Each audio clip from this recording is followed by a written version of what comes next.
Mets Dieu à la première place dans ta vie. Voyons ce que dit la parole de Dieu et la Bible dans Marc 12 à partir du verset 29. Jésus répondit, « Voici le premier. Écoute Israël, le Seigneur notre Dieu est l'unique Seigneur. Et tu aimeras le Seigneur ton Dieu de tout ton cœur, de toute ton âme, de toute ta pensée et de toute ta force. » Amen. Alors, c'est vrai, nous avons un seul Dieu qui est unique. Le Dieu véritable, l'Éternel des armées. Et c'est parce qu'il y en a un seul que tu dois l'aimer de toute ta force, de toute ta pensée, de toute ton âme.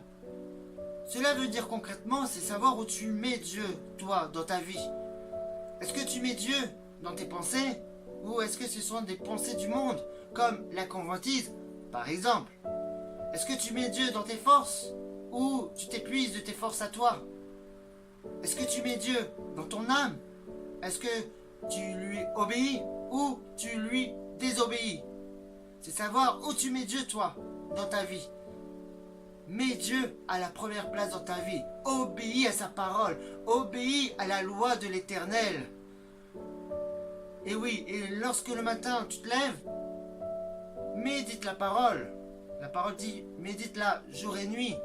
Prends du temps avec Dieu, loue-le, adore-le. C'est parce que c'est le Dieu unique qu'on doit l'aimer. Mais l'aimer, c'est bien plus fort que ça, c'est l'adorer.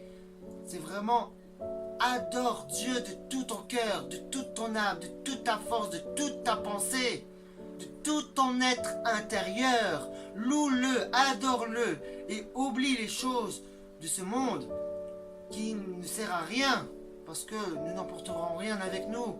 La seule chose, c'est l'amour de Dieu, l'amour éternel qui est en Jésus-Christ. Alors, c'est pour ça que nous devons l'adorer, le louer, parce qu'il nous offre la vie éternelle.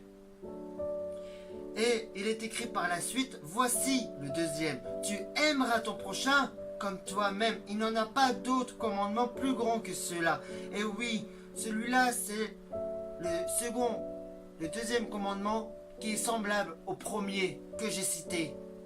Parce que tu aimes Dieu, tu dois aussi aimer ton prochain. Parce que comment se fait-il que si tu n'aimes pas ton prochain, que tu vois que tu aimes Dieu que tu ne vois pas? Alors, aime ton prochain comme toi-même.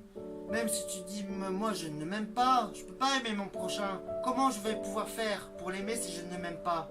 C'est vrai, parce que pour aimer son prochain, on doit s'aimer soi-même. Mais, concrètement, c'est que on a un tout petit peu d'estime pour soi-même. On s'aime un petit peu.